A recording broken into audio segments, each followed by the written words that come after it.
Et dans la pratique, ça veut dire ça. Cas simple. J'ai une partition, backroll, et je glisse un fichier MIDI par exemple. Et je mets une clé G par exemple. Ok?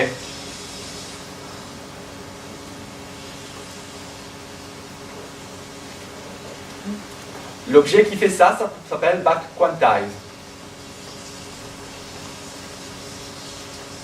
Et qu'est-ce qu'il veut?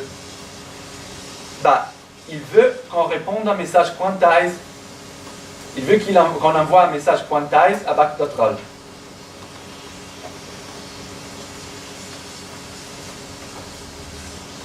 Et on prend le résultat de ce message dans ce anglais. Et après, qu'est-ce qu'il veut à gauche? Measure info. Or auto or bank to trigger. But pour le moment, on reste avec measure info. Qu'est-ce que c'est que la measure info? On ne l'a pas vraiment vu hier. Mais si vous regardez dans back.score, ok, vous vous rappelez que dans back.score, les mesures avaient un truc initial qui disait le mètre, le tempo et des propriétés additionnelles peut-être, mais c'est pas important. Ça s'appelle measure info. Donc, c'est quoi les mètres, c'est quoi les tempos? Et par exemple, je peux dire que c'est 3/8 à... Dans ce cas, ça sera quoi le tempo? Ça, c'est 3/8.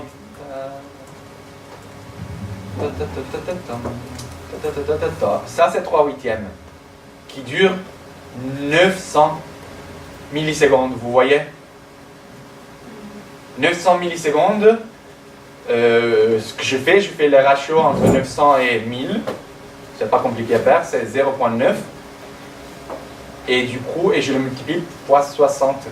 A priori, désolé, l'envers.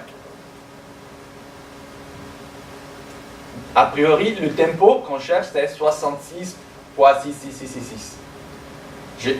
Qu'est-ce que j'ai fait? J'ai fait une estimation de tempo en sachant que cette note devrait être une croche avec le point dans la partition finale. Comme j'étais un peu vite, mais j'espère que c'est clair.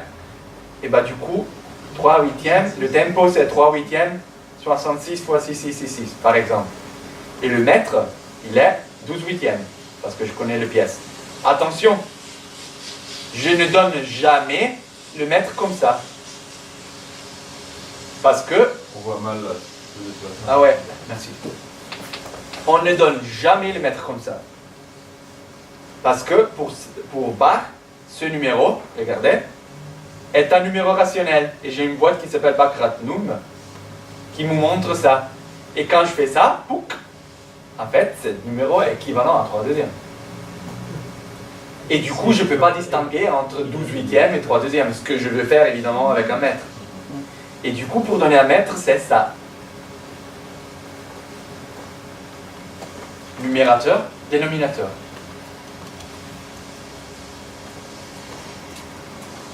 Et une fois que j'ai fait ça, ça c'est une manière pour dire, ok, tant mieux. Je quantifie avec ce mètre et ce tempo. 3/8. Comment? 3/8, c'est quoi? Le tempo que je mets, comment est-ce que je définis le tempo? Deux manières. Soit je fais ça, et ça correspond à dire quart égale 60.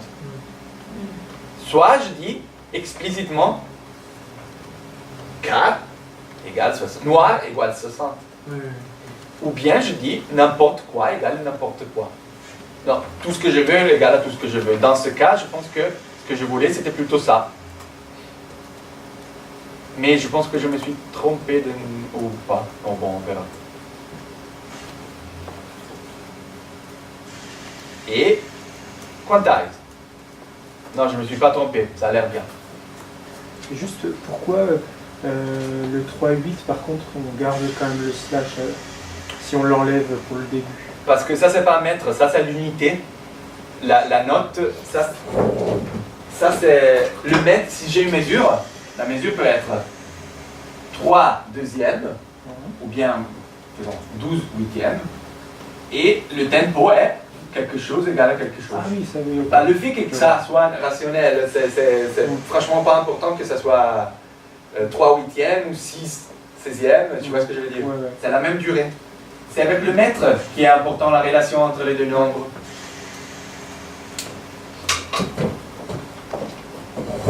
Et du coup, ça c'est un rationnel.